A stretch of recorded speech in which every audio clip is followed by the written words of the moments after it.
the issue of the subvention and other recent developments, Mr.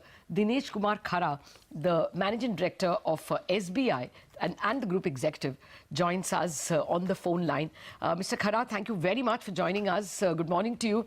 Well, this grace period given to farmers, does that mean better credit discipline? Would you have to worry less about some priority sector loans?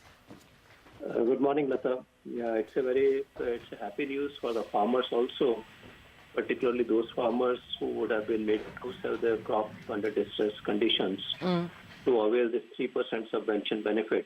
I think they get a relief, certainly. And you rightly said that it will bring in a better credit discipline. And to that extent, of course, it's a durable gain for the banks, particularly those who have got exposure in the agri sector. I think when we look at it from the State Bank's point of view, I would say that almost about 5 lakh farmers who had availed the benefit who would be benefited by virtue of this provision of additional grace period. So that's what my sense is about this recent guideline. Mr. Khara, good morning. So 5 lakh farmers have availed of this. Last month the RBI also allowed a 2 months grace period for the bank borrowers before they are classified as NPAs. Has this been availed of by any of the small and medium enterprises? No, actually, as the construct of the product goes, as far as SMEs are concerned, they are availing more of the cash credit kind of a facility. So cash credit is a running account. So, as compared to the loan given to the farmers where they have to repay on a given date, this is more like a running account. I take your point, sir, but because of this NPA classification, forbearance given by the Reserve Bank, are you seeing that you are able to save a lot of small loans? Yeah, that is a natural implications of the provision which has been brought in by RBI last month. So that is, of course, given a relief. And to that extent, SMEs are having some kind of a relief. They are also not under stress. They are not under hurry to ensure that their dues are repaid immediately. So to that extent, of course, there's a gain for the banks. Okay.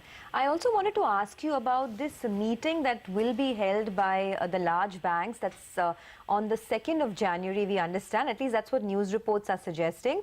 We understand that banks are now looking to sort of, increase their focus on recovery of stressed assets. What exactly is planned? Well, of course, recovery of stressed assets is something which is very much on the mind of all the bankers, all the commercial bankers in the country. So we are trying to figure out that how best the resolution on ground should start happening. That is something which is a matter of concern for all of us.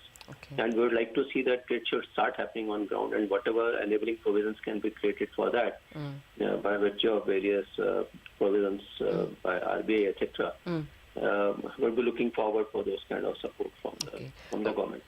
The NBFCs have been asking that 2-month extension given for NPA classification be extended up to March 31. Now, yesterday bankers have met the government, the finance ministry, on budget-related issues. Will this be one point that you all will put forward as well, that NPA classification be given a forbearance till March 31st? Yeah, because the fact of the matter is that this is all a function of the real economy and the kind of things which we are seeing on the real economy front. If we get this kind of a relief, that will certainly be helpful for the banks. So, would you join the NBFCs in making that request?